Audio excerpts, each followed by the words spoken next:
જય શ્રી કૃષ્ણ પપ્પા. જય શ્રી કૃષ્ણ મમ્મી. જય શ્રી કૃષ્ણ. બોલો ને પપ્પા, શું કામ હતું? તમે મને એવું કીધું હતું કે તું ઓફિસે જા ને ત્યારે મને મળતો જાજે. રોહન બેટા, મારે તને જરૂરી વાત કરવી છે ને એટલા માટે બોલાવ્યા છે. જરૂરી વાત? હા તો બોલો ને પપ્પા, શું જરૂરી વાત કરવી છે તમારે? બેટા રોહન, તું આજે 20 વર્ષનો થઈ ગયો છે અને તું તારી જવાબદારી જાતે ઉપાડી શકે ને એવડો થઈ ગયો છે. એટલે આજથી હું તારી મમ્મીની જવાબદારી તને સોંપવા માંગુ છું. પપ્પા, આનો મતલબ હું કઈ સમજ્યો નહીં. તમે મારા મમ્મીની જવાબદારી મને સોંપીને તમે શું કરવા માંગો છો?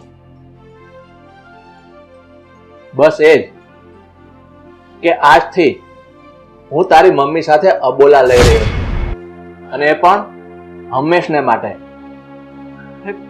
પપ્પા, તમે આ બધું શું બોલો છો? લગ્નના આટલા બધા વર્ષો પછી તમે આ મમ્મીની સાથે અબોલા શું કામ લઈ રહ્યા છો?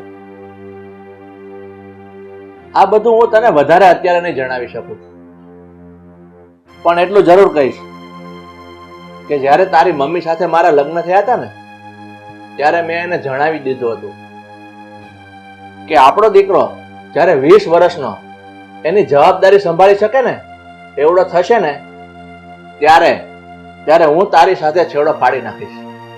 એટલે પપ્પા, તમે આ ઘર છોડીને જતા રહેશો? નહીં, હું આ ઘર છોડીને નહીં જાઉં.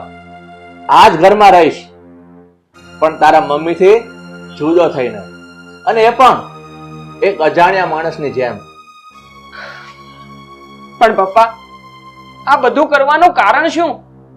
તમે આમ મારા મમ્મીની સાથે સંબંધ શું કામ ને તોડી રહ્યા છો એ તો મને કહો. બસ બેટા, હવે તારે મને આનાથી વધારે કાંઈ પૂછવાની જરૂર નથી. હું તને આનાથી વધારે કોઈ વસ્તુ નહીં જણાવી શકું.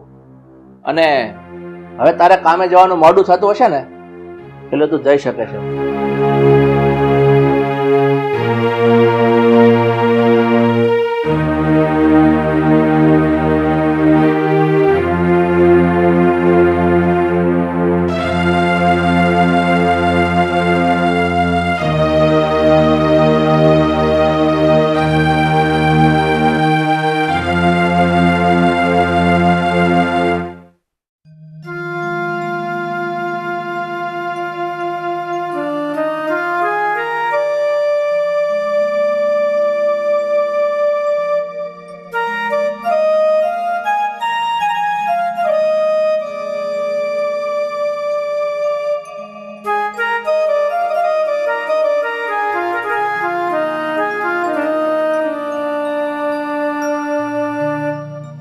મમ્મી, આ બધું શું થઈ રહ્યું છે?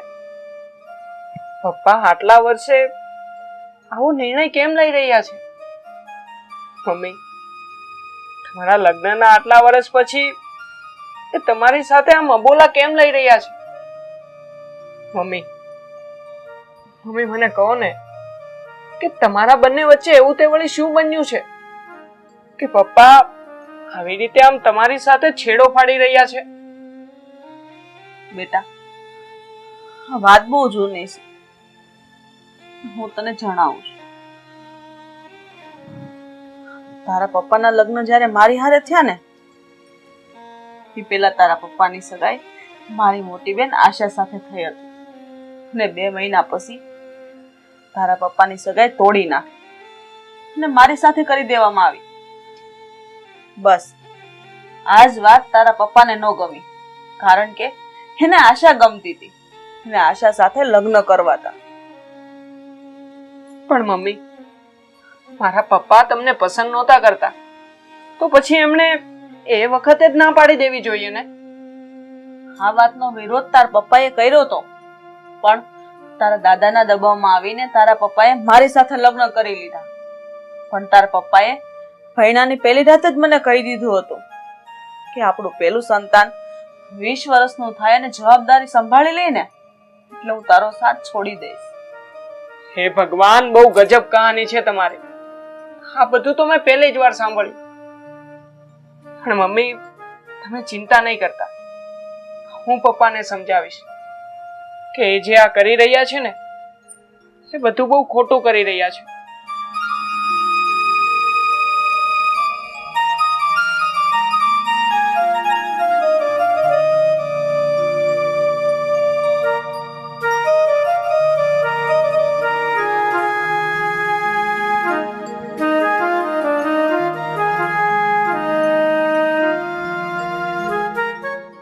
પપ્પા, મારે તમારી સાથે થોડી વાત કરવી છે. મને ખબર જ છે કે તારે મારી સાથે શું વાત કરવી છે, પણ તું મને છે ને ખોટો સમજાવવાનો પ્રયત્ન નહીં કરતો. પણ પપ્પા, આ બધું તમે ખોટું કરી રહ્યા છો. હવે તમે જ વિચારો કે તમે આ ઉંમરે મમ્મીની સાથે અબોલા લેશો. પપ્પા, આ બધું સારું નથી લાગતું. હું બધું જ જાણું છું કે અમુક નિર્ણયો સારા નથી લાગતા ને, છતાંય પણ લેવા પડે છે. આ લોકોને ખબર પડી જશે ને તો એ તમારી વાતો કરશે. એ વિશે કઈ વિચાર્યું તમે? મને લોકોની કોઈ પરવા નથી. જેને જે બોલવું હોય ને એ ભલે બોલે. પણ પપ્પા, મારા માસીની સગાઈ તમારી સાથે થઈ અને થોડા સમય પછી એ સગાઈ તૂટી પણ ગઈ. પણ પછી મારા દાદાએ જ તમને આમ જબરજસ્તી કરીને મારા મમ્મી સાથે લગ્ન કરવા ફરજ પાડી. તો હવે પપ્પા, તમે જ કહો, આ આખી જ વાતમાં મારા મમ્મીનો શું વાંક? વાંક તો બધો મારા નસીબનો જ છે કે મને જે પાત્ર ગમતું હતું ને એ મને ન મળ્યું, અને મને જે પસંદ જ નથી ને એ મને મળી. એ બધું જે થયું તે પપ્પા, એ બધું ભૂલી જાઓ. તમે લગ્ન પછી આટલા બધા વર્ષો તો સાથે જ રહ્યા છો ને, તો પછી આમ શું કામ ને અલગ થાવ છો? પણ બેટા, હાથ ઉપર કાંઈ વાગ્યું હોય ને તો એ મટે ને ત્યાં સુધી જ પાટો રખાય. આખી જિંદગી એને બાંધી ન રખાય. અરે પણ પપ્પા, બસ રોહન, હવે આ વાત વિશે હું કોઈ ચર્ચા વધારે કરવા માંગતો નથી. એટલે હવે તું જઈ શકે છે.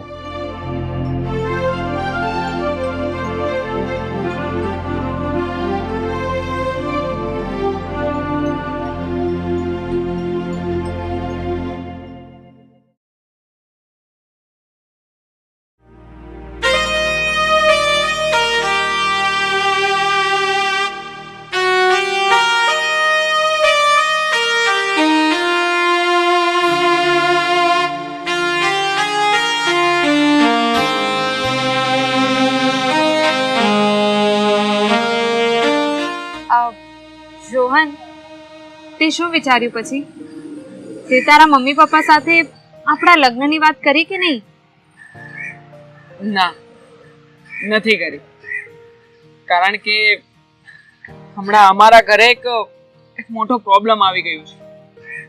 પ્રોબ્લેમ? શું પ્રોબ્લેમ થયું છે? એટલે કે મારા મમ્મી પપ્પાએ આજીવન અબોલા લઈ લીધા છે. તારા મમ્મી પપ્પાએ અબોલા લઈ લીધા છે? પણ શા માટે? શું થયું છે બંનેની વચ્ચે? જો એમાં વાતમાં ખાસ કઈ નથી. મારા પપ્પાની પહેલી સગાઈ મારા માસી સાથે થઈ હતી ને પછી એમના લગ્ન મારા મમ્મી સાથે થયા. બસ આ જ વાત મારા પપ્પાને ખટકતી હતી અને એટલે જ એણે મારા મમ્મીની સાથે અબોલા લઈ લીધા. પણ આટલા વર્ષો પછી? અરે અત્યાર સુધી તો એ બંને એકબીજાની સાથે હળી મળીને રહેતા હતા અને આમ અચાનક અબોલા લઈ લીધા. પપ્પાની આ હરકત તો મને પણ નથી સમજાતી. મેં એને સમજાવવાની બહુ કોશિશ કરી પણ પપ્પા માનવા તૈયાર જ નથી.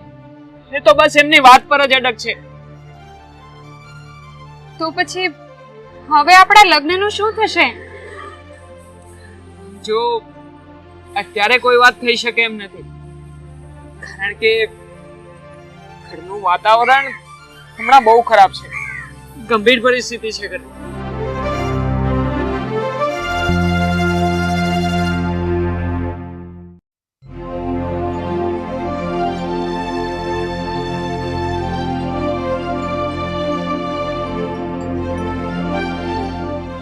બેટા રીના, મેં તારી આજ સુધી બધી વાત માની છે, પણ હવે હું તારી કોઈ વાત નહીં માનું.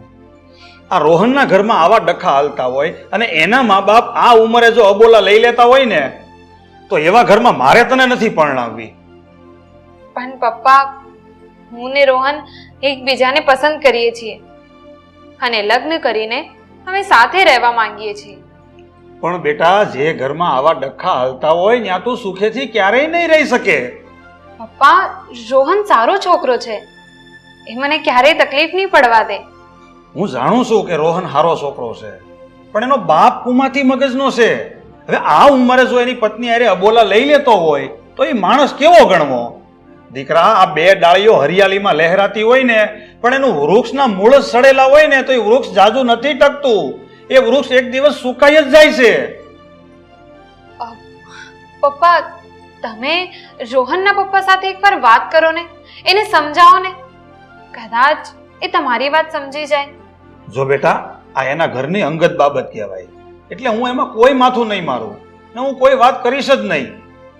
પણ પપ્પા, જો બેટા, મારે આ બાબતે કોઈ લપ નથી કરવી. આ વાતને તું અત્યારે જ અહીંયા પડતી મૂકી દે.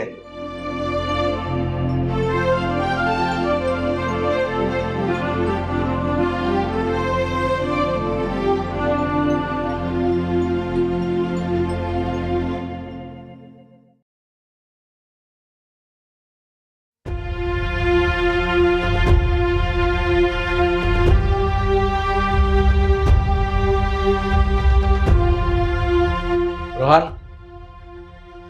તારી મમ્મીને કહી દેજે થોડા દિવસોમાં આ ઘર છોડી અને નવસારીના આપણા જૂના મકાનમાં રહેવા જતો રહેવાનો છું.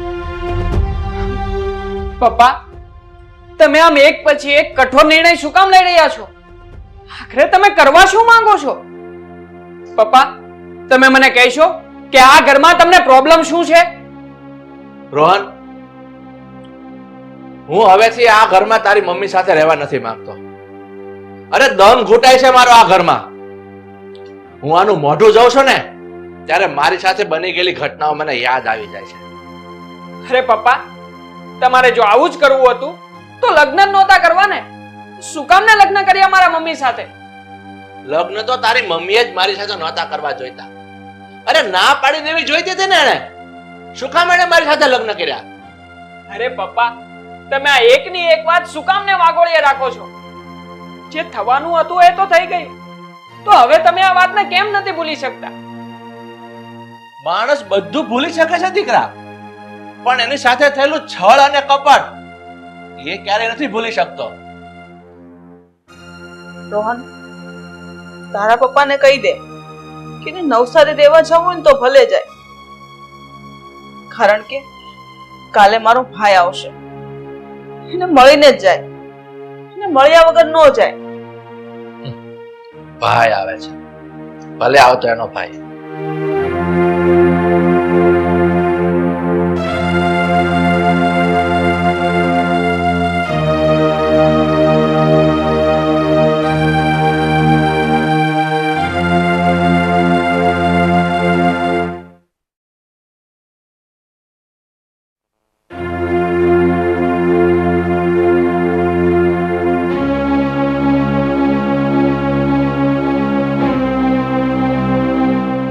જય શ્રી કૃષ્ણ. આવો ભાઈ. જય શ્રી કૃષ્ણ.